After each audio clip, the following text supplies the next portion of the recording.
của tao lúc rồi chia nó lúc rồi nó chia vậy à ok giờ để chia là hú để new ấy cho cô này cô thì lúc rồi nó là hú để on chỉ on à blo hay sao nè America là hú lúc tới cho lúc để oh giờ để có sao như trong số tua nó cũng giờ là kia à chỉ tự giải cho bé còn nó giờ tới giờ ổn nên tôi cứ khơi bao nữa cũng kia cho nó bé nó lúc đấy bây giờ giờ tao nói nên bảo cũng là kia vật chất sơ lù đấy là nhận vật chất sơ lù đó bé nó họ cũng chung thu này à cái nó cũng giờ là kia giờ giải còn đấy giờ cũng giờ là kia giờ nè cũng vào thế chơi xe thì bé chồng mình nhộng món ở tao nhớ cho lúc xuân cỡ đó cỡ thở là giờ thì nhớ cho lúc xuân của corona thì nó này phải lại khó tư ná thì tôi mình nhổ là lại một cẩn thận giờ nó cũng thiết sản để cũng là khi tây dạo còn chỉ nung cái lấy mông cái rồi tôi bé tôi bao dạ nó giờ là hú tiền đỡ ăn kín nè nó chè cũng giờ hai ít luôn để nó chè nếu mua bao màn lên để bé bao vi cho nên xa xứ tao cán thở cũng mà lấy khi tiền nếu giờ tôi để đua tư nè thế cũng mà đi bé lục mông một căn nhà bé tàu xuống một căn nhà của họ bé tàu theo bên đó họ thi để nóเลยhọ để nó lên nó nhận lấy cha nếu bộ bao tàu nếu bao à giờ nếu khơi cờ tới bên nếu bao thì họ nó nhận lấy cha lạiแต่是都只khơi cờ này của họ chỉ bao theo họ để nó sai không nên nhận hai tia shorts chỉ cho này mua tụ S nè chính là các bỏ nó mua tụ S để nó nhận cái tia shorts nữa nè nhưng nó shorts bây giờ shorts chưa chặt đúng để nó sẽ được trâu được từ ok nhớ có bao giờ shorts cho lấy bé khơi bao nó lấy tia shorts nửa bé tia tia à tụ nâng cây to cái tia là tia shortแต่ชี้ยอดจะคำนั้นเลยยอดลูมิการเราแต่ nouns นี่เปย์แต่ยอดรู้จีอ่ะบอกนี่ปอนแต่ดัววันแต่ดัวแต่รู้จีอ่ะยังไงเนาะshort ยอดรู้จีรู้อ่ะเพื่อจริงก็เชื่อเป็นหมู่ขอเชื่อเลยใช่ข้อเดินนั่นยังไงเตี้ย stereo เนี่ยพอแต่สเตอริโอเยอะจริงนี่เคยไหนเราดูแต่สตูดิโอนะอย่างแต่ชิวจ้าน้องๆมาขอเดียวสเตอริโอนี่ขึ้นดนตรีสเตอริโอขึ้นดนตรีแต่มาจะตายหน่อยสิเป็นมุต่อแบบเชียต่อไปเดี๋ยวน้องขอเดี๋ยวน้องนี่ยังไงเดียว jacket giờ nó jacket giờ chỉ jacket nè này cái gì chứ jacket này lúc cho và nếu muốn dây nè jacket nếu cho muốn dây xử lý luôn được nó là jacket ok lúc nói giờ jacket một đôi đại chơi thế sao đồ nó còn nó nhận lấy chạc còn nó nè muốn lời dây ok còn nó nhận tiền fish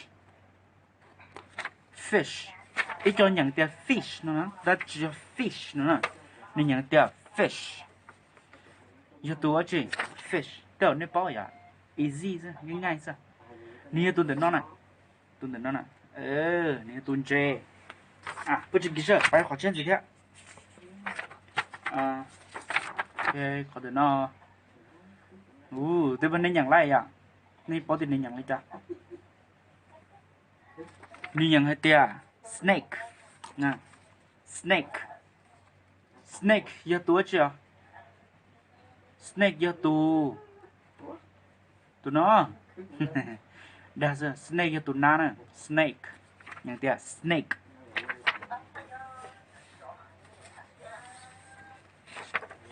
โอเคข้อต่อไปใช้ไม่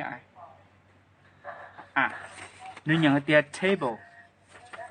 table nó nhớ chứ sao hả table do lu lu trong nè table lu trong nè ok ไปขอเชื่อเลย ต่อไปเราลูนอหรืออย่างเดียลิจาใช้ชอ S H A R K อย่างเดีย shark you know shark 有多久 shark 有多ลูกมงกุจะบอกให้จันนั่นจะสิลูมบล็อกลูเดียปลาสลัดนะ shark เฮ้ข้อต่อไป有多久ขอนอนนี่อย่างเดีย butterfly เยอะแล้วจี butterfly เยอะตัวเด้อนอตัวน้อ butterfly ตัวน้อมงใบbutterfly บล็อกหรือแต่ตัวไทยหรือหัวเดียตัวผีเสื้อนะไทยเราหลุดสองชายโดนบล็อกเดียตัวแมงกระเบื้อชื่อมาไทยเราเดียผีเสื้อโอเคข้อต่อไปเดี๋ยวนั่นนี่อย่างเดีย lamp เดี๋ยวในปอนี่ตัวเพี้ยแต่ฉันจะอย่างตัวเพี้ยนี่อย่างเจ้าตัว emmer สินะอย่างเดีย lamp ยอตูนี่ว่าตัวย่ายอตัวยานะลูกตัวยายอตัวตื่นโอเคตัวเดี๋ยวน้อยเกินนะเดี๋ยวกูชอบเตะเตอร์เนาะนอนนี่อย่างเดีย lamp แต่ชีอาจารย์นี่เคยเกิดอีหลอดชื่อ lamp lamp ยอตัวยาล้อนะ lamp โอเคนี่เกิดอีหลอดนี่อย่างเดีย sheep นะเว้ยsheep เนี่ยรู้เบกูรวมเดี๋ยวตัวยาซะโอเคข้อต่อไป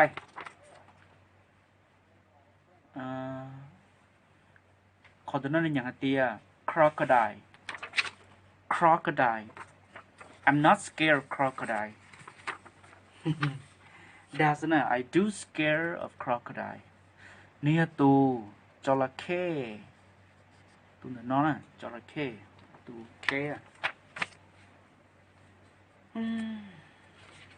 โอ้ทนขึ้นจ้ะปุญญาก้าเหรอปุญญาก้าเลยแล้วรู้เต stereo ย่อจีเครื่องดนตรีนะเครื่องเสียงนะ stereo ต่อไปเรารู้เตียโอเค shorts นี่ย่อรู้จีรู้นะ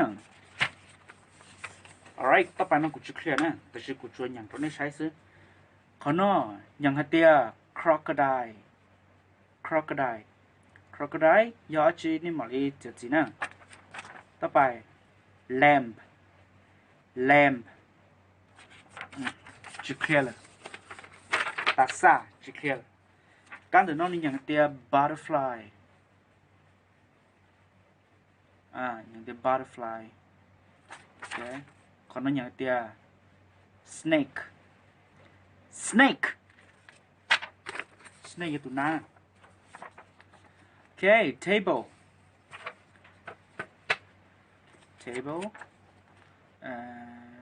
what the fuck ปุตตะกูยังพีชาขอนอนที่ยอ snake นะขอนอนที่ยอ snake ขอปุตตะชื่อ snake นะขอปุตตะยอ shark โอเคกูมดตีนะกูยังพีนะโอ้ไม่ชอบก็นอนปลอดใจอ่ะโอเคก็นอนขอนอนอย่างเดียว shark นี่ตัวย่านะได้เลยนี่ตัวปลาฉลามต่อไปกูจะไม่ใช่เลยรู้แต่ fish เปริกาfish กูจะพูดแต่เปริกาเลยลูกแต่บ้านนี้เป้านะ jacket ย่อลูจะเป้าใช่ไปขอเช็คโอ้บ้านนอใช้เช็คคนนั้นอย่างลิจาแต่บ้านนี้เป้าอ่ะตัวจงตัวชาเปล่าสินะตัวยัดเท้านอนน่ะยัดเท้าแต่นอนยัดตัวจีในจืดหัวยัดตัวหมีแพนด้าไปอ่ะย่อเลยแล้วมองแต่ลูมิกาลักษณะลูมิกาอย่างแต่แพนด้าโอเคอีกอย่างกูจะอย่างแต่แพนด้านี่ใช่แพนด้าแต่ใช่มาอย่างแพนด้าซะvì đó khó thì ní nhiều tụ e và ní nhận tiền sala tức là thôi chẳng có I like panda ok panda 有 tụ mì panda นะข khó to bài khó nói nhận tia picture okay it definitely picture okay nhận cái picture nó nhớ gì bây giờ lu nó nhớ gì oh khó nói là who hay tia shelf à có thể nhớ gì cũng bỏ trắng ha nhớ lu air lu air đó là air conditioning ok nếu bảo là người ta là nhận cái cha trước kia là có trong lúc có trong sự nhận cái cha của chỉ bảo thế nào nếu spell từ D double O R ta chỉ picture cảm thấy số nó này nhận cái picture nếu đại đố này picture ok bài khó chếtต่อไปย่อได้เด้อเนาะ alright do you know what is this it's a dog what's a dog ตัวเดียวนี่จริงอย่างเดียว dog นี่เป็นแค่อย่างน่ะnếu mà tu nhân đặc án này đó chỉ lo một tu k á nếu mà tu k giống như là phong đời là những cái book nó tu đơn trò ta tu g nó là chỉ những k là nó những g chỉ muốn nói số dog dog yo tu mà cho dog yo tu ok phải học chơi lên ha còn nó yo chỉ cái luôn alright ok còn nó nhận tiền banana ít cho nhận tiền banana nè cũng chỉ bảo là mà cũng chẳng tiền banana yellow America nè ok banana do gì ok banana do tu lú chỉ trơ nè chưa tu do lú chỉ trơ mắc quay nè ok bài tố màyเลยเพื่อไปเกิดก็จะจังสินะผมไม่จะคำสาบง่ายตัวไปเกิดซึ่งนู่นน่ะขอนอนนี่ยังให้เตี้ย B U double L โอ้ B U double L ฉันยังไม่จ่ายเลยหรอนี่อยู่จุดตัวจีเน่ย่าฮะโอเคกูมาเสลยเลยนะนี่ยังให้เตี้ย bull ยังไม่ตัว L นั่นเด็กนะนี่มันนี่ตัว black ว่ารอเตี้ยLนั่นน่ะL ตัวจีปุ่นยัง L นะmột tù trong cái tù L tù lolin nè nhớ được đặc cá như chụp hai tờ nè nhận cái tiền bull okay I'm not afraid of bull I'm not afraid of bull okay but I want to eat it I want to eat a bull that's it okay เป็นอย่างคำศัพท์ส่วน bull ยอตูnhu sĩ đồ bull nhu sĩ đồ ok bull thì nhu hơi sĩ đồ bullต่อไปsĩ đồ nó nên nhận từ bird what is a bird you know is bird in the picture below bird oh yeah bird do tu nông nè nóc nè chú chúa ya nông luôn mới cả hô từ bird có trái ok bài nó có chân gì thế ạ? Phải cởi để chẳng sư. Còn nó nhận hai tia ở chị nè. Lại. Nó nhận hai tia gift. Ok. Gift ni do gift doของขวัญน่ะมองว่าเด็กของเปลี่ยน gift คนตัวน้องเต้บ้านนี่อีจอเคยเกิดอีจอถึงตัวเป้าที่นั่นเรารู้แต่ ID ยอจีนี่ไปเกินเรานะอย่าแล้วนี่是คอมพิวเตอร์นี่是คอมพิวเตอร์นี่มั่วตัว ID นี่ตัว ID ยอจีเรารู้แต่ I นะนึย้อนลงแต่เราแต่ identity เข้าใจโอเค I identity กูไม่ตีอยู่เลยโอเค identity card โอเคแล้วแต่ ID card ยอดจือ ID card จะก็เดินไป ID นะไปหูลินแต่ซื้อถ้าเป็นตัวอยากจะเรื่องงง ID ยอดเดี๋ยวก็มัวเขาหรือนะนี่มัว ID xử lý vậy để nói đi nóนี่ ID นะเดี๋ยวนะ tên bên này chỉ trắng ok này của đại ID à ok ID card ID cho trong đó nè you know hồi đấy đó nó ID có từ yeah như chủ mua có lông chơi mua có lông bè mua có cho information nhất trong nó là tiêu được ID có trái ok mua đồ khó chơiเลย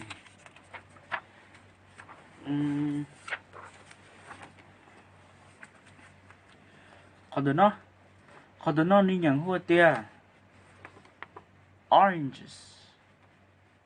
oranges tia mua tụ s nữa đi nhận tia juice nó nhớ tụ đặc cá này chú mua đi nhận tia orange nó là to nhớ lúa chi hamburger đó apple đó orange nhớ lúa mắc kiếng là orange còn nó tin năng xuân chống này là mua lúc chi thì nó nhận tia trouser đó nè ta sĩ lo luôn tia pants năng ăn kít sĩ nè ok nên nhận tia pants cái này nó pants ok như lúc trên đấy à pants ok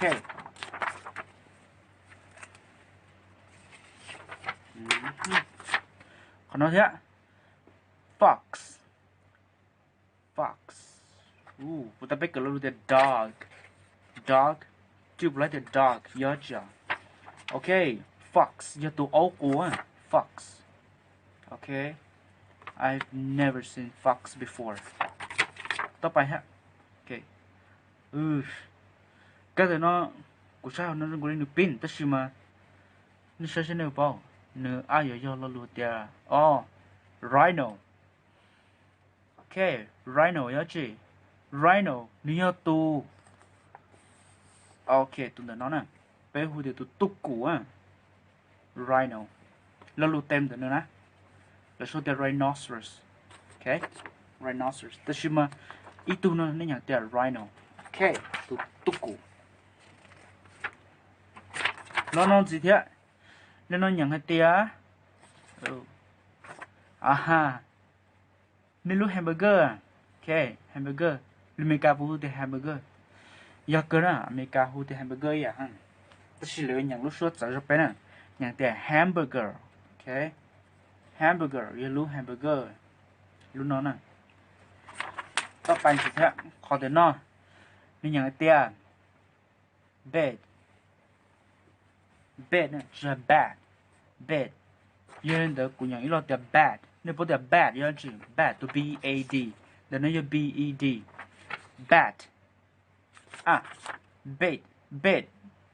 bed bad bed bad ok bed giờ lu za họ là bad chúng ta cũng nhận á you are bad you are a bad dude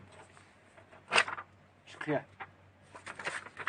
that's it okay bad to bad bad bad là năng phê à đấy à chỉ rong à ok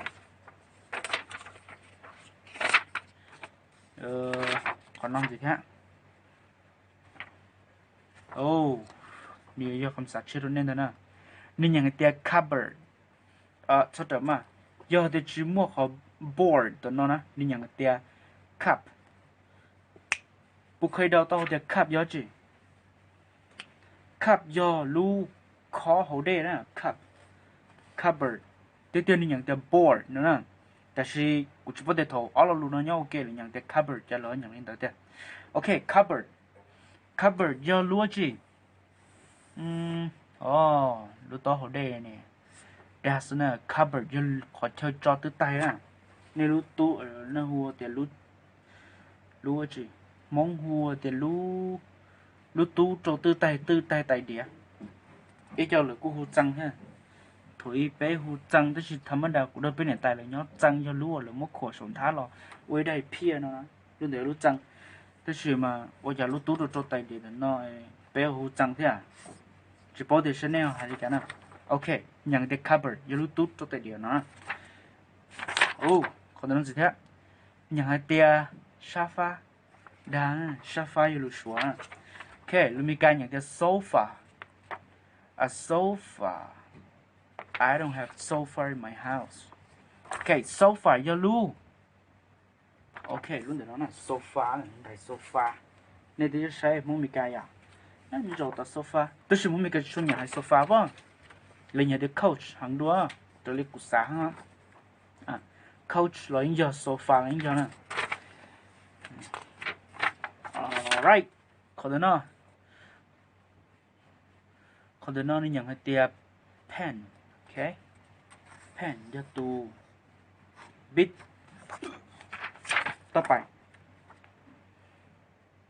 của tôi bỏ chỉ trong thế bây giờ của sao nó có được pin nè nhận hai tia wine ô một tụ n ở những được cá nào vậy nếu chủ muốn này tụm lại á trong chơi một số này khí cột nè số à nên nhận hai tia nè nên cho đặc cá chỉ muốn nhận nữa một tụm thấy chơi được số ha nhận tia wine tiếp theo pe ai ở xã tia wine do wine nhỉ ok do là why xin nè chúng ta phải lý giải đơn ngôn ok review time to review ok có thể nói nhận hai tia panda nhớ chứ mà đào ấy nè có tập bài có nói nhận tia picture cũng chỉ bảo picture nhớ chỉ liệu lúc xưa nào picture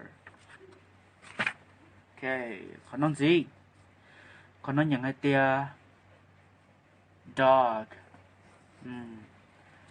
dog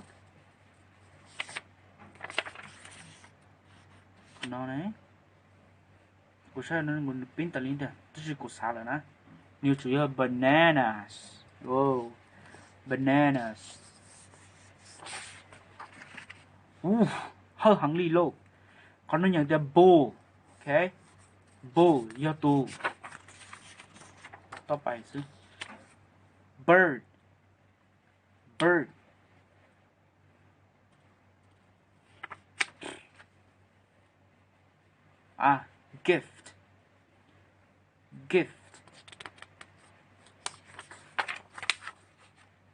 ID card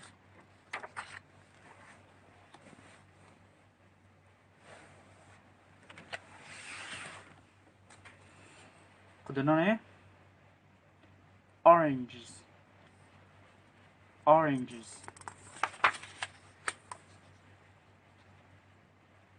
pants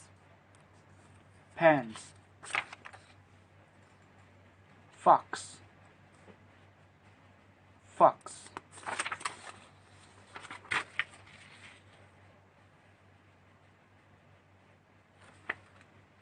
oh rhino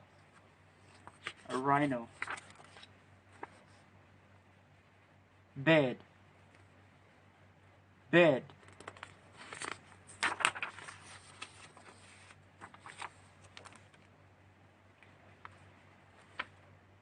hamburger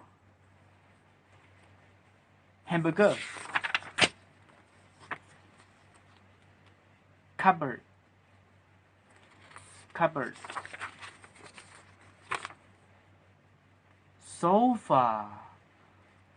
sofa wine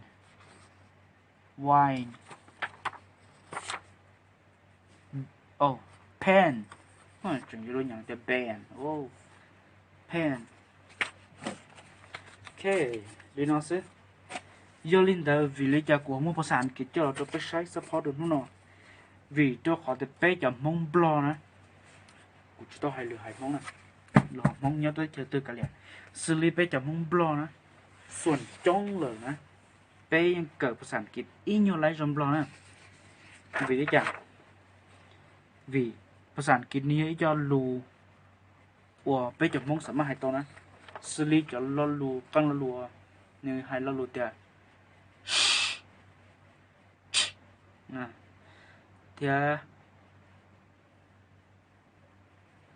chính gì thế luôn đâu lo nè quần blonde thì chỉ sắm mà hay to chẳng được nào sleepy hay là lùi tiệt she vậy she blonde hay chỉ lấy blonde tiệt she ta chỉ biết chỉ đó thua thì mong căng chăm blonde chưa lúc xưa của dù lo nè dù sắm mà hay to nè vì dù cho lùi nếu mua lo cái khai khử lo nữa nè bên nó họ cũng là khía giờ lúc xua thế nào cái cờ phụ sản cái giờ thì có lấy lúc xua chỉ rong là giờ có nó chỉ sắm mà phản biện tôi có lúc xua có các khai cứ nên sẽ chờ luôn á mà nếu nhua hàng tôi cóอยู่support lúc xưa có nhận đó nè sản là chấm hôm cá ủa này tôi nhớ tôi thích chờ America này nếu dùng gì đó này vì tôi khó tiền này tôi sĩ Italy này à này tôi đơn nó sẽ chờ sĩ thả nên này cá sĩ thả ủa tôi này lưng này lúc xua ủa này sắm mà hai tôi dùng lên lỡ thế này sĩ tàn nó ta sắm lần được bây giờ không lo rồi khó bây chỉ cần thế cần chỉ giàu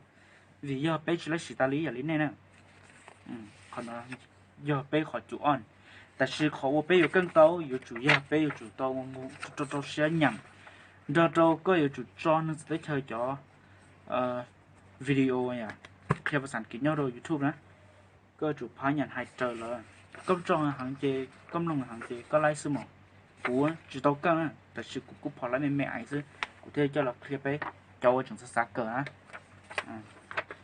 ok, lót tóc bài, còn nói nhận hô tia COW nhận hai tia cow chưa khâu á ănว่า cow what is cow is it turtle sheep oh bữa ta biết nhận tiền lamb fish duck ta là cow yo tụi nó tụi nhu á tụi mỏ nhu á cowต่อไปเขาเดินน้อยย่อจี horse mới lo gì thế nào a horse sao xí lôi từ you are a horse you có xí lôi từ you are a horse nếu ai ở thay đổi từ chỉ sai họ nó tên bên những cái năng gì mà khi này thì bảo này you are a horse bây giờ từ con khâu bảo à khâu แบบความหมายแต่ก็ต้องการผสมพันธุ์เพศเข้าใจผสมพันธุ์เพศ you are a horse ก็สีเราจะไม่จ้านะเข้าใจไม่จ้าเท่ากูบอกกูchỉ nóiจ้าเดียวเลยสีchỉนั่งเราจะสีกูจะบอกกูเคยแล้วกูเคยนอนเลยให้นะเชื่อกูให้นะ you are a horse not no we're talking about this one horse ยาตูนังนะ horse okayเขาเดินnó nhận hay tia số đã đây á số đã đây số đây khó ok số nó là số đã đây nhận hay tia swimsuit ok swimsuit số đã đây là swimsuit sandwich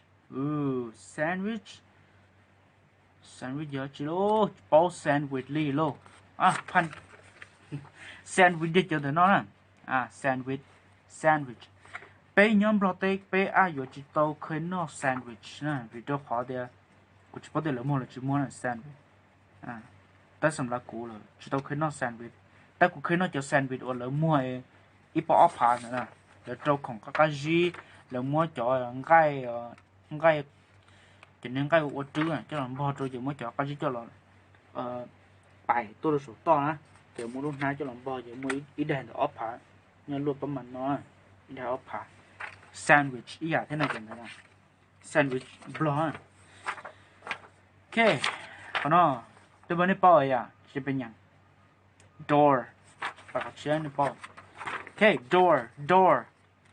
door yêu lúc họ trong á door anh ấy còn nó giờ chú á nó giờ tu chicken nè okay chicken what is chicken I've never know it had wings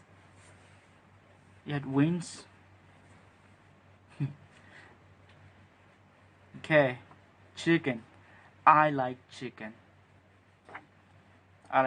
thigh I like chicken brain mua không chính nè có hay chăng á I like chicken brain cũng nhớ nó cái lưới cơ nè eyes brain what else yeah có cũng nhớ nó rất là nó the neck nếu lúa cho bà cá lúa cho bà cá cơ thế nào cá cho bà ok chicken giờ tụ cái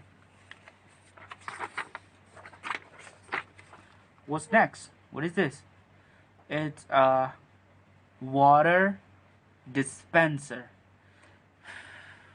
ôi chà cũng nhận từ water cũng chỉ bảo từ ôi chà cũng nhận water cái sự cũng nói cho là nhận từ water water Anh Kít nè cho nên British là nhận từ water nên nhón từ lúc xuống xí nè nên nhón từ công ty chờ là xí xí nè okay water dispenser New York water dispenser what is water dispenser it's probably a telescope no a vest oh this one is vest oh nhớ chưa haha studio no it's stereo nó là water dispenser nhiều lúa ở nơi hồ tô đây cú đây gì nè water dispenser what's next what is this what is this it's a newspaper do thì chúng một tụ N-E-W-S nên nhận từ paper á the paper á paper chỉ paper á paper nó muốn nữa nên nhận từ paper á còn nó là nhận từ paper paper what is paper I'm holding the paper không ngon à okay a paper I'm holding the paper I'm not holding the paper okay paper here là chia paper here là chia newspaper yeah nặng sự pin nè các bạn news luôn từ new á new thì chúng tôi s nữa new yeah chia for example của tôi lưu rồi chia nữa lưu rồi nó chia vậy okay yeah the chia là who the new ấy cho cô này cô thì lưu rồi nó là who the on chỉ on à blow hay thế nào America là who lưu sẽ thấy lưu the old yeah the old gosh old okay old it's pretty old it's all broke fell off bài học check newspaper water dispenser lùi chua xứ còn từ nó nhận hai tia cho nhận đi cha đi luôn gloves what's a gloves have you ever used gloves before you probably never used gloves or you did gloves giờ sao để nó nè sai thùng mưa ha gloves cho giờ chỉ đi tiền wallet còn nó nhận từ wallet what is a wallet okay lúc anh ta nhận lấy trả họ wallet họ giờ chỉ thế đâu khó bộ lên nó nè giờ sẵn nó bùi ở pan bao thế là tôi là từ gì à wallet giờ lúc cấp bảo tụt năng là hồi tiêu wallet thì mình sẽ nên thì bóc thêm đầu chỉ nhập à wallet gloves okay còn nó nhận được ticket okay ticket what is a ticket when you go to a movie theater you gotta have to buy ticket you have to buy ticket okay ticket your yeah còn từ nó là ticket ticket à hô you know nào đó nó có lúc số đồ hồ tí gì hả ticket nhưng còn từ nó là đại pi à luôn luôn blow the pi luôn mong qua the pi à thế mong ở chơi the pi thì không pi không the pi phải xây nặng tên nói mong pi là gì à mong chỉ mua con lại con rau chỉ mong là hút pi blow là hút pi à okay window oh này cho chỉ computer đây bên này bảo lưu the window à này chỉ the window Window, Microsoft Window. Okay, đúng không? Microsoft Window. Tấm Mac chỉ mua Window á. Mac nó chỉ nữ lý á, nó chỉ không Apple á. Okay, Window nó chỉ computer. Căn nhà nó bỏ nó có lúc hút xí kề Window, Microsoft Window. Okay, nếu mua XP, Windows xa, Windows gì à, Windows gì chú ý, Windows cổ, Windows chua chỉ mua là khám chua là okay. Window tức là giờ nhớ tôi chính này Window giờ gì ta tức khiếu nó là air conditioning. Okay, Window giờ lúc khó trai Window lên mà thôn khuyên khi chỉ chẳng sức trả lời ta là Window. What is this? It's a frog. What is a frog? What is a frog? I know some people are scared of frog, but not me. I'm not scared of frog, but I like to eat frog. Tục cá nè, frog. Nếu mà là mình chỉ là cá nè, những cái frog. Tiếp bài, họ tôi nói những cái sợ gì thế luôn. Bảo lộ, những cái butterfly. Butterfly. Butterfly? What is a butterfly? A butterfly ni yo tu. Ni ko puta cỡ sa butterfly lo puta buffalo à. Buffalo butterfly. Chỉ yo ka. Butterfly yo tu phỉ sữa. Cũng do thì puta tức khỉa. Okay, butterfly. It's beautiful day with sunshine and lots of butterfly. Cat. Cat. Cat yo tu. Biết số cho cổ xe tụi tôi à. Cat is 1, 2, 3, 4, 5, 6, 7, 8, 9, 10. Cat cho tụi mình. Okay. Cat. Taffy Tiger like to teach the letter T. Sweater. Ý cho nhận cái sweater. Just sweater. Okay. Nên nhận tiền. Yeah, your sweater. Cô chẳng nhớ xá tên cho nên nhận sweater ha. Oh my god. Okay, nhận cái sweater. Yeah, no, sweater. A sweater? What is a sweater? Sweater ni yo lu cho wa nu khum có du lu nó nè, chỉ là hút tiền sweater. Ai yo li lu de nó nè. Chỉ bảo thế lo cho ni yo chỉ lo chọn đâu giờ lu nó nè. Lu nó nè. Hay lu nó nè. Nhớ cho. But this one, it's a coat. Lu nói là coat, nó nè. C-O-A-T nè, coat. Giờ lu sữa cắn nào nè, okay? Lu cho tí nó. Sweater, giờ lu cho chi nó sẽ chúng một chúng một chi nè. Lu the sweater. Sweater. Oh yeah, this one. I'm gonna turn this other page. Nữa nhận hai tia. Apple đó. Chưa Apple á, nhận tia. Apple. Giờ thì dùng một hai từ liên lục mong nó Apple nó bé trăm mùa hay à. Bé chữ Apple à. Near Apple. Okay, you know that? What's an apple? What is a apple? No. What is an? Nếu khơi cỡ nó hay đấy dạ. Giờ mua tụi em phải không đây? Nếu mua an. The. Okay, giờ mua tụ e nhớ phải hôm đây nên nhận tiền n nữa nè, cho nên cũng hơi cầu qua nhớ còn có sản kilo đó. Vì đấy cho hơn nhận tiền n, vì nếu mua tụ salad nhớ phải hôm đây chỉ thấy nhận tiền n. Xử lý a e i o u nhớ phải hôm đây nè, nhận tiền n nữa nè, chờ ở nè. Cho nên bây giờ nhớ sáng blote là hay nó chỉ có mình cả một xíu gì mà dù được mình cả chỉ thả chỉ dù được apple là bao nhiêu luôn nè. Okay, an apple. Apple? What is apple? This one is apple. Beautiful, right? It's an apple.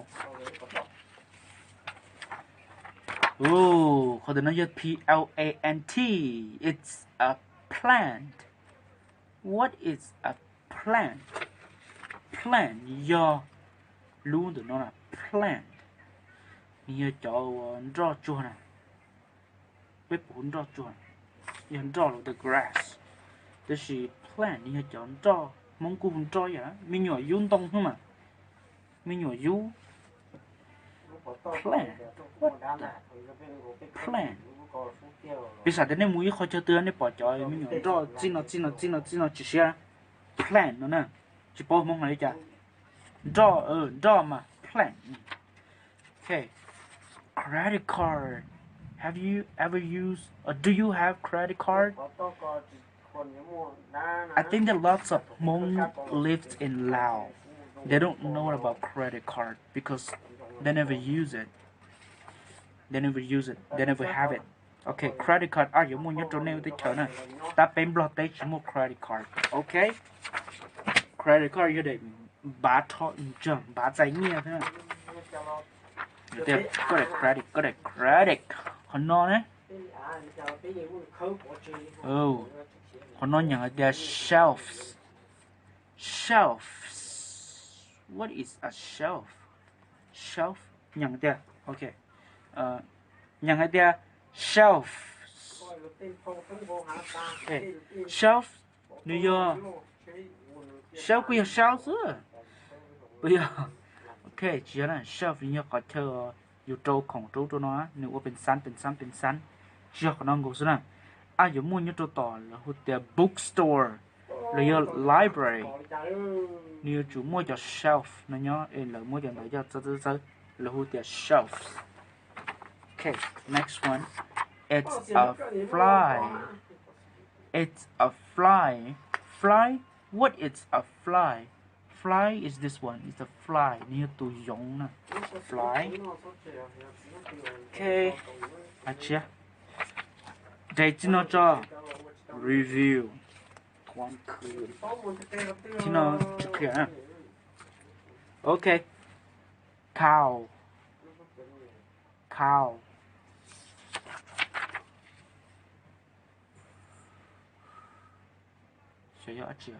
Oh, horse.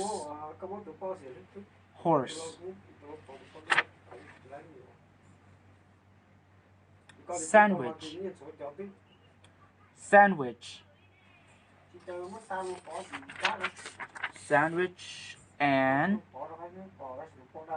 swimsuit.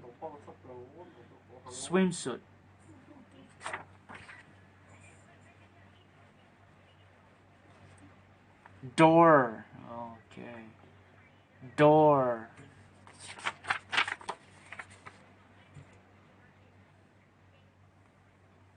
Chicken.鸡. Oh. 是吗？鸡是鸡蛋。你说呢？鸡都开啊，你搞 chicken 呢 ？Okay， 这是呢是什么呢？哦 ，water dispenser， 都对呢 ，water dispenser， 水，我不的 water dispenser， 你说一个，我包的内楼的水。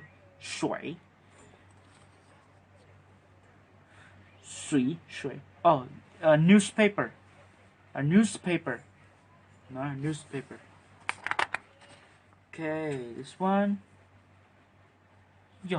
Wallet. Okay, wallet. And gloves.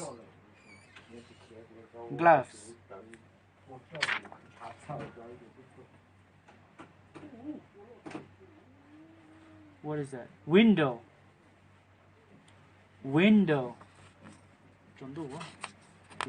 Okay, window and ticket.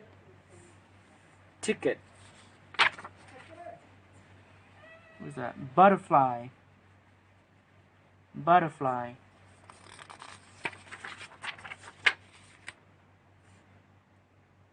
Giraffe. That's it.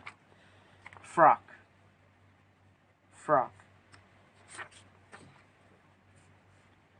Cat. I heard lo nào là. Oh. Cat.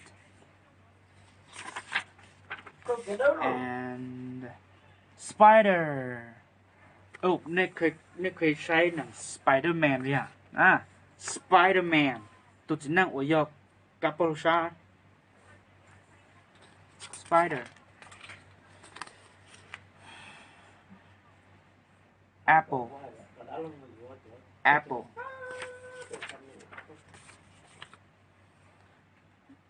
nhớ chỉ của những chỉ lấy là nhớ con được biết nè sweater sweater I'm not wearing sweater I think I'm wearing jacket this one is a jacket nếu mà có jacket nó này okay it's a jacket okay apple yeah apple sweater okay next one it's a plant plant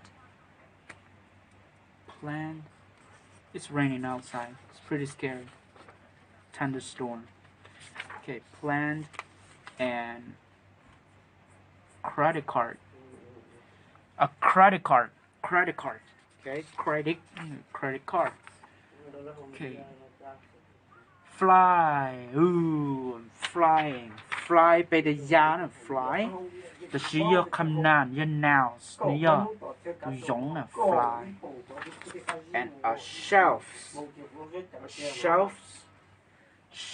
is this shelf yeah you can place your book here shelves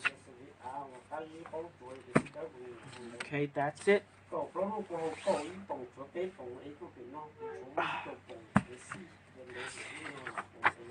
it's của chữ bao đây từ D-E-A-S bây giờ nhưng nó sẽ dùng từ D chưa okay nên nhận cái peace như chúng ta tụi S nè P hay tia sao đấy mà nhận còn nói tới cho peace này còn nói là peace tổ peace ta sẽ P tụi P ở tụi E này cho gì P tụi P ở tụi E này I gonna go for P I gonna go P mấy cái tụi tung gần hay luôn hay nó dễ chưa I gonna go P rabbit okay rabbit do you know what is a rabbit is it in a picture below here where is rabbit oh rabbit is tukatai rabbit okay tukatai là từ rabbit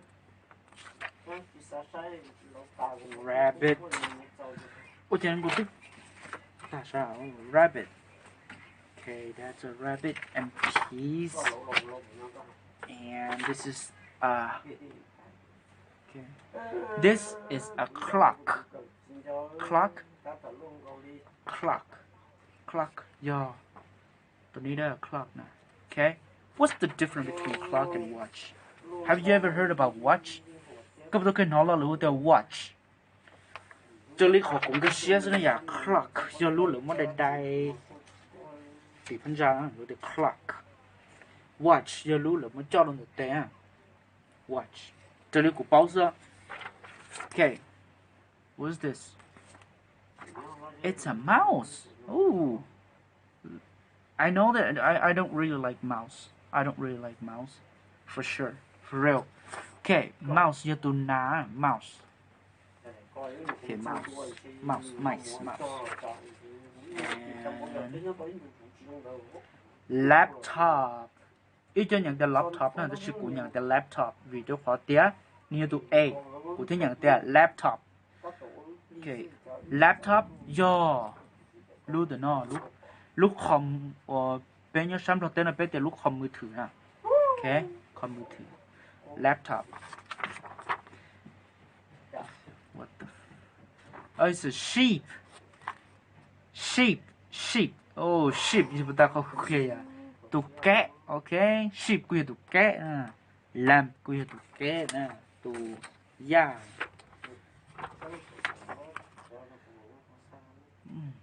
giờ rồi nói chưa oh bag bag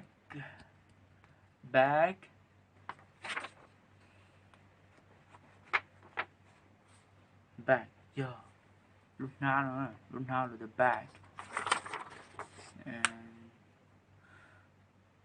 tissue đây vấn đề một cần tới thủ cho cái sáng ya nếu ai sử tissue พื่อ上这么烧一波这呀烧对了呢呀搞操的和 tissue nữ giờ dùng một bên bro na dạ là mày tức là mà cô chỉ có thể nhóm bro tên là cô để tissue thế à tissue giờ giờ là mày nó là sao để cho toilet paper ok giờ giờ là mày á tức là là tissue ha nhóm bro tên là tissue là món lụm mì cà cho là hay ý ảnh gồm nè ok giờ này cho món mì cà là có tư là cái gì nếu mà giờ cho đấu son chứ mua nó tissue tissue ha ok tissue à America nhận cái tissue ha tissue bag tissue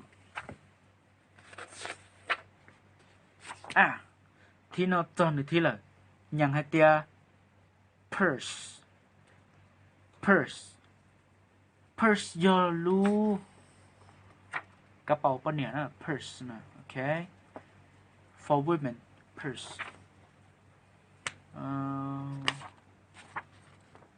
ok còn nó nhận được headphones vấn đề của mình nhận headphones giờ chúng moi head nhận là tia phone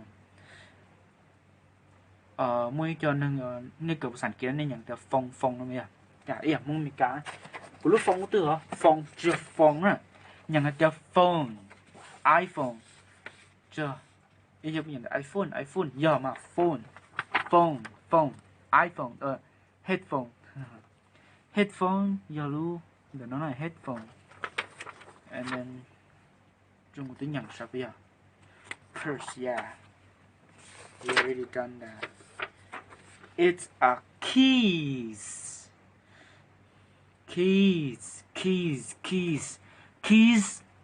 okay you need the keys to unlock the door keys giờ tụ lúc cái trẻ có trái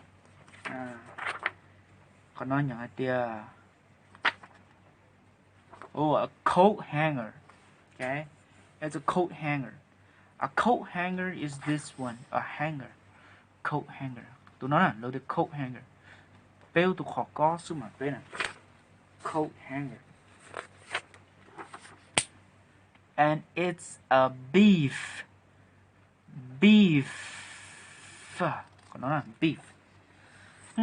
Ủa giờ ta biết nhận tôi nhu tiệc cow thì nó beef. Nên cũng ngon. Tôi lấy cụ sẽ cũng ngon đấy. Lumika nó là chả nhô luôn đi beef ok beef giờ chọn cái nhô á beef nè cho hành đầu ít là chỉ Lumika thế hả avocado ít cho nhận được avocado ok còn nó nhận được avocado ok giờ chọn gì avocado alright nếu bây giờ các con nó như chọn gì nè cũng chỉ bảo thế không luôn nó này nhiều orange sauce yeah này cho orange sauce này cho sauce mắt lên á this one yeah I like chicken brain fish and what tomato luôn nó nhận the tomato okay a tomato pig bữa mà biết này của xã chi á luôn nó ai vậy giờ cứ mà muốn thế thì chỉ có cứ tôn trọng thế sợ giờ chi chocolate yeah I like this one chocolate sweet I like sweet I'm a sweet tooth của hai lời I'm a sweet tooth không phải thì của con nhà cá gì á I'm a sweet tooth của ấy tôi nên con cá gì con nhà cá gì sẽ tôi để của ấy tôi nên nhớ nó cá gì sweet tooth okay hành phải avocado giraffe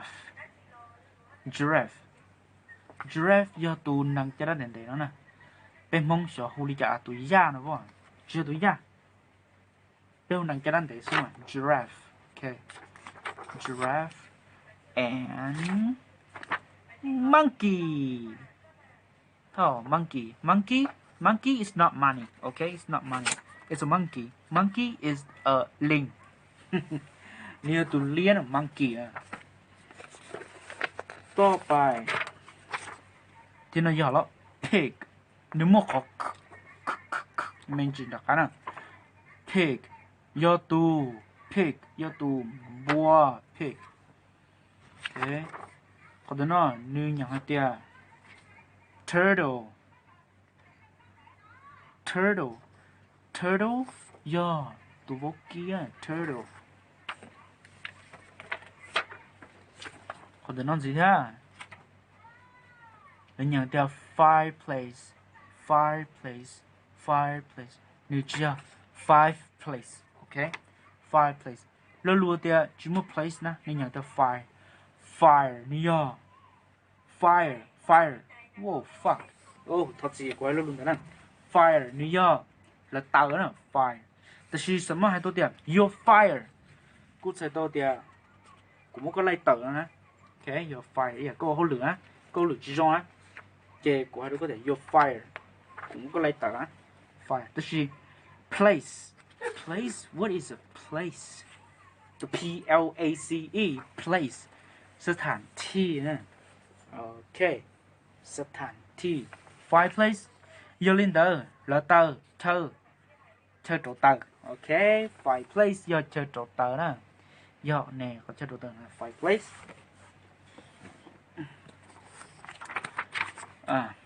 Vest. Nè bố bảo thì vest nhớ chứ. Vest giờ lúc cho cắm này. Vest. Fireplace. Vest. Vest. Còn nói suit. Ôi, cũng biết được suit giờ mình cảm ơn lời thì suit. Suit giờ ít số con giờ nó bây giờ số con giờ suit. Broccoli probably need to be broccoli. Yeah, it's broccoli. Broccoli giờ chờ rau plau chờ đó. Yeah, like me. Yeah, giống như của giờ plau chờ. Ta lo là plau chờ là chú the broccoli nè, broccoli head. Là hồ địa curly hair. Broccoli. Okay, broccoli. Giờ cho rau plau chờ thôi mà. Còn đứa non thì fireplace. Why do I have that? Cho của có một fireplace. Okay, còn nó nhận từ vest. Sure. Oh, chiều nó cũng cho cái thật sự đó này. Còn nó nhận hai tia map. What is map in the picture? Below. Xin chúng below. Map. Ở nếu tông một map ý hả nè. Map giờ thành thia. Okay. Còn nó chủ yếu nhận cái tia socks. Ý cho nhận tia socks thế nào? Của chú cho nhận chỉ là tia socks. Của chỉ tia socks này giờ. Thùng tháo này socks. Okay, socks. And necklace. Do you know what is a necklace? You know where is it in the picture? Necklace. I think it's this one. Của chú bỏ trắng sự cuốn trăng đến necklace. Yeah. Nếu một lúc kia nữa, cho sợi nữa. Yeah. Nếu cho bà tụi nè. Oh, tụi nè sao? Huh. Okay. Nếu tức là necklace. Yeah. Cho sợi nữa, chứ cho bà cho sợi. Còn nó cushions. Chứ nhận cushions nè. Nên nhận cái cushions. Okay. Cushion yellow pillow. Bedsheet pillow. Yeah. This is the cushion. Yeah. Cushion. Còn nó đây. Ôi dạ, phai tối đều vậy. Chính xác. Có thứ đều mua cho xài căn pháp hả này, thấy chưa? Tiger. Tiger. I think tiger is this one. Yeah, tiger. I don't know. Tiger. On the other page, babies? No, it's not babies. It's papers. Yeah, papers. Còn nó thấy papers nè, nia cho papers. Cho chưa quá. Cho nên là cho phở nè, hư gió à, papers. Yeah, papers giờ hư gió thế, papers cũng giờ qua gió thế này. Papers. Sao được? Muốn đưa được sao cho? Qua gió nó nè, kiểu qua gió lo nó nè. papers. And this one, it's a computer. Yeah, it's a computer. Where is it in computer? Yeah, computer. Where is the picture? Yeah, it's here, this one. Yeah, computer. You look computer. But skirt. Bên mong tôi nhớ hay là sắc cỡ rồi à. Bên mong để luôn mi cao xưa cũng chân à. Okay, skirt. Skirt. Skirt you lúc sắc cỡ là để tia sắc cỡ này nó. Chưa lúc sắc cỡ là tia sắc cỡ. Còn nó lớn lên những cái button. Như này cần tớ nữa lo đó. Nếu cửa computer á, lấy mua được button á, có chân này nè. Như có chân này nè, tinh tông là button á. Tôi chỉ cả là những cái button, ok? Bây giờ những cái giờ, những cái button. Okay, yeah, button. Yeah, luôn rồi nó là button. Điều cần đúng á. Khởi cho, yeah, button. Top một khả năng gì là hua tia elephant. Yeah, it's an elephant. Elephant is this one. Yeah, it's an elephant. Cùng sư crap. Fuck. Thật gì á? Crap. Nữ bé lo hạt tia do. Có sao bao? Crap. Bé tia. Quá. Nó xe bỏ. Quá. Tin hưng cho quá. Yeah. Chỉ tớ nói lộ. Lộ tia crap. Lộ cú xí lộ tia. Holy crap. Cái nào? Holy crap. Okay. Holy crap. No, it's not holy crap, but bad. Crap do tu công chữ đa ra tu cấp phủ nè. Crap do tu cấp phủ nè ha. Của hai chữ nè. Suitcase. What is? Where? Yeah, right. Yeah, nhớ còn được nó nè. Suitcase. Yeah. Suitcase nhớ còn nó. Bên đó còn nó là hút tia stove. Stove giờ lúc trong nó tết tiền thì giờ lúc trong chỉ mua khỏi ý là nó cũng bao điều giờ vì giờ là mua khỏi ý tăng ý cho thôi tăng ý thì nhận cái chair chưa tỷ cũ nữa sẽ cũ trốn được là chỉ tỷ lỡ chair stove. Ok, khó tóc bài khó nói nhận hô hai tia chicken cỡ ta khó nói nhận tia pigeon. Just pigeon. Penguin. Just pigeon. Cô chỉ một hai pigeon này à. Okay, penguin. Penguin à. Penguin. Ôi. Cô sẽ lướt ta lấy à. Penguin. Yeah, penguin.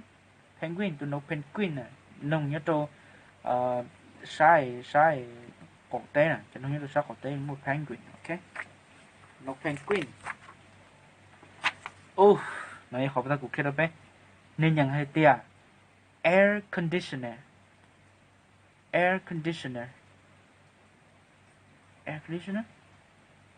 Cũng mới hiểu nó. Yeah. Air conditioner, giờ lúc nó này. Giờ lúc không mà. Air conditioner. Hoặc có non này do. Dragon do tu ra nữa, tu ra luôn, the dragon. Còn nói do scarf. Okay, scarf. When the weather is getting very cold, you need a scarf cover up your neck, not getting sore throat. Scarf do cho phủa có mồm bò có cái bảo này, gọi là scarf. Okay, tiếp bài còn nó nhận từ bad do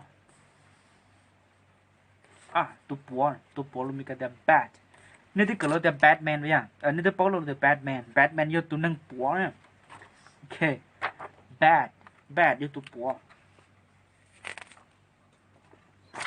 Okay, back to okay, this one there are two words in here. Nơi nhận từ salt and pepper. Nơi pe hạt từ achi Dư chua khó nó. J thiab hư cho nữa. Salt and pepper. Okay. Coat. Coat. Coat. Coat. Yeah. But that's clear, yeah. Coat. You look short enough.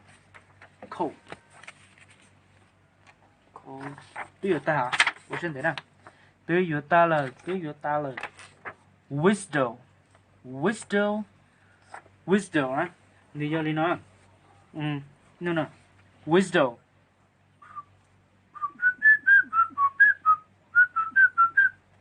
Nó là the whistle. Số ta chỉ whistle nhớ tôi không nàn đi vô. Lưu chú chúa mà vi á, lưu chúa mà vi the whistle. Okay,ต่อไปจีคนนึงอย่างเป็น duck. Duck. Duck ยตัวออเป็ดออ duck. ต่อไปคนนึงอย่างเตีย lime. โอ้ยันเป็ดเคยเกิดอย่างเตีย lemon ไปอย่าง lemon แต่ชื่อ lime ยรู้จีมันหนาวอ่ะร้อนๆ lime. Okay, lime. Shirt. Shirt. Shirt 要录，到录超文那古年包的录的 shirt， 要录中那 shirt，OK， shirt jacket， 对呀 ，shirt jacket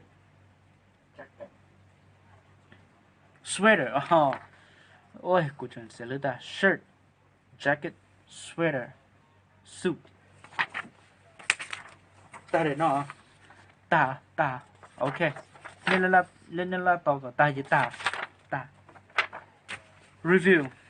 Tuần khứ nè, bây tuần khứ tìm mà đủ lúc. Cô nhận cái trắng, đủ lúc lên ha. Ok.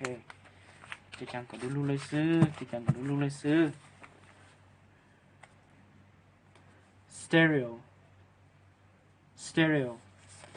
Stereo.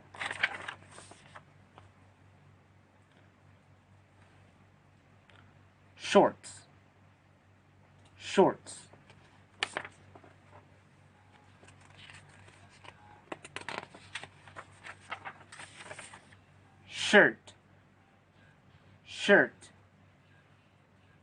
Shirt. Lime.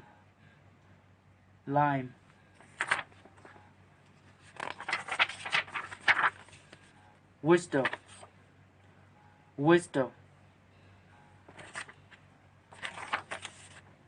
Duck.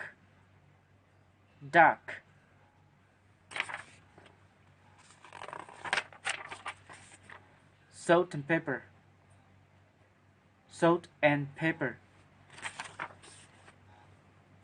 Coat.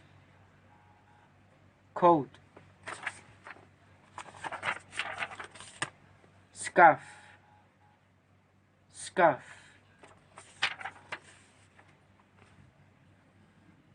Bat.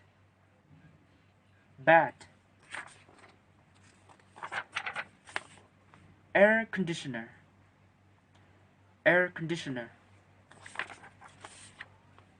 Dragon.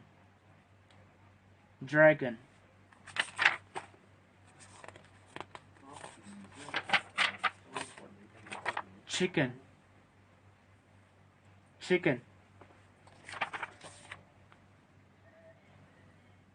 Penguin. A penguin. Stove.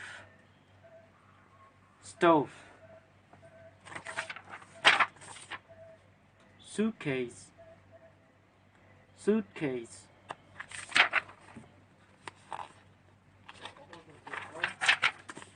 Elephant.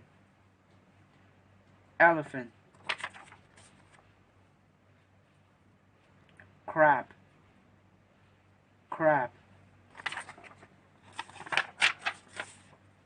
Button.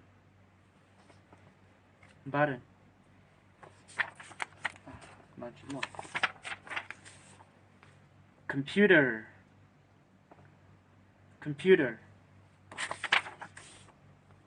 Skirt.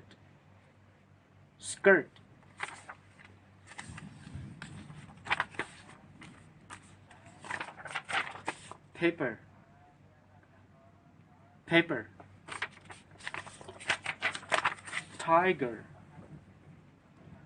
tiger,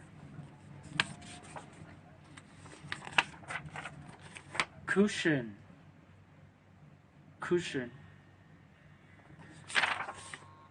necklace, necklace,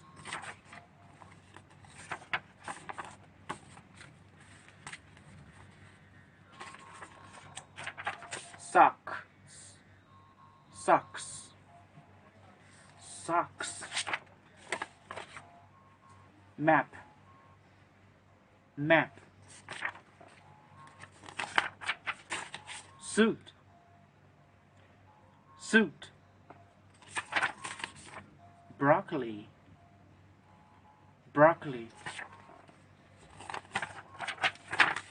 fireplace, fireplace, vest, vest, pig, pig,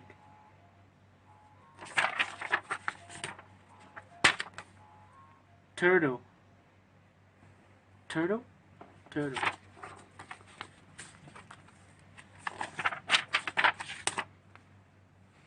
giraffe, giraffe, monkey, monkey, avocado, avocado, beef, beef, keys, keys, coat hanger, coat hanger,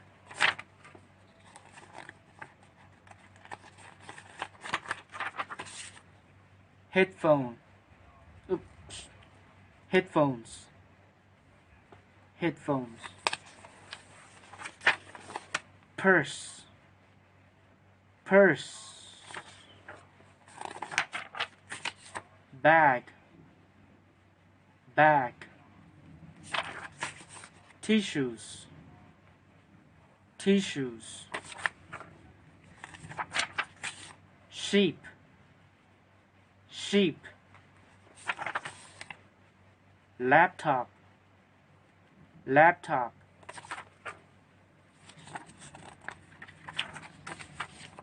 clock, clock, mouse, mouse,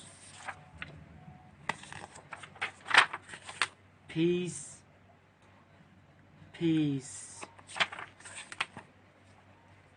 rabbit, rabbit, shelves, shelves, fly, fly, plant, plant,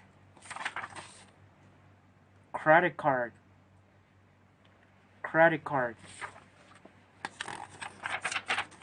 apple, apple,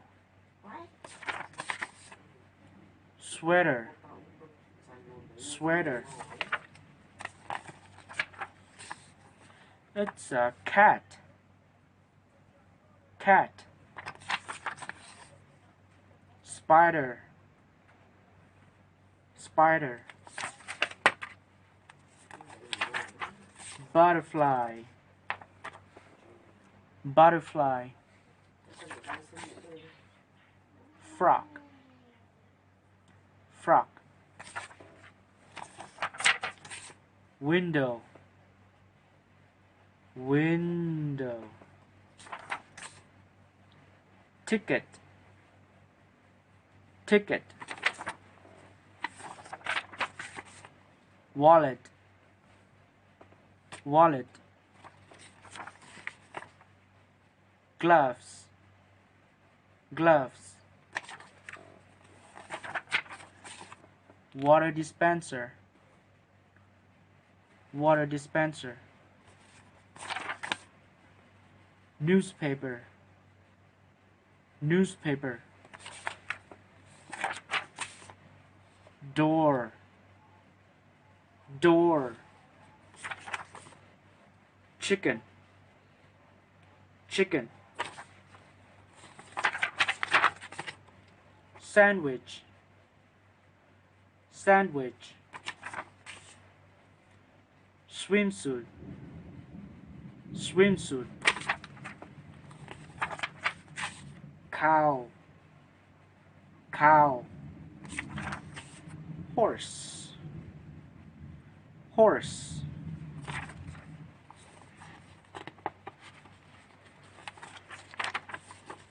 wine wine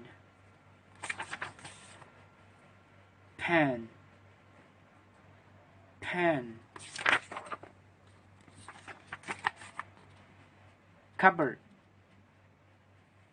cupboard sofa sofa hamburger hamburger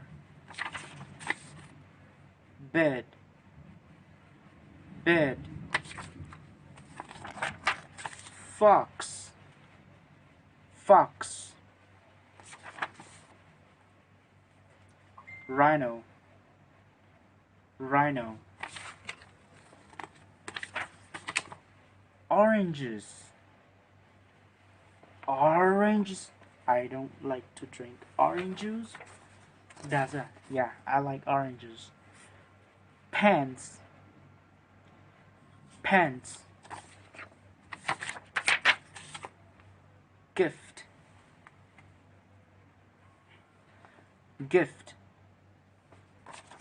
ID card look carefully ID card bull bull bird bird bird bird dog dog bananas bananas panda panda picture picture it's a jacket jacket fish fish shark shark butterfly ngõ đừng có cục chưa tôi này butterfly snake snake table table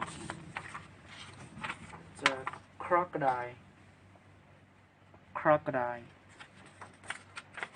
lamb lamb yeah เตียตายหน่อยเสียไปเกิดภาษาอังกฤษเฉพาะทุกหน่อยโอเคกูจนตัววันนี้กูเขาตัวใช้กูได้วิดีโอดูนะที่อ่ะนู่นเอาจัดเสาลูกกูเขาจีรอนอย่างว่ากูได้ไปลงตัวชิมกูสาเตียอย่างนอนดอหรือที่เจฮอร์โมนเกิดตัวไปเกิดมินจีนะอย่างโอเคnhớ tôi lựa mò của mình để có là nhận qua được cú được bém luôn rồi giờ nó cú ở hồ lửa lò thế sa cờ liệt sa so phập hơn lời thế muốn nhận tôi nên tao vào thế chơi sẽ đến đấy cho một cờ đó để video nó nhiều mua nung thì tôi nhận tôi chọn tôi này chọn tôi đọc tí sọc cờ tới lưu English này à okay near English vocabulary is about 60 words probably it's about equipment and animals.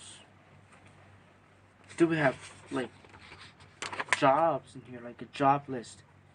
We don't know. Bet you more job,คำศัพท์เกี่ยวกับเรื่องเขาเหลือหรือมั่วจากคำศัพท์ like เหลือหัว intermediate no beginner yeah beginner very very basic. Okay, giờ linh đó của thế chơi xét tiền nhiều mua nung gì cho này cho vào tôi sai của đại video nó ta nè em bé họ mà đi xin chỉ đua như tôi là lừa đại video nè mà lấy nhớ trong này tôi số tua nó chơi của lần trên này nó là sữa của thọ tôi công nữa nè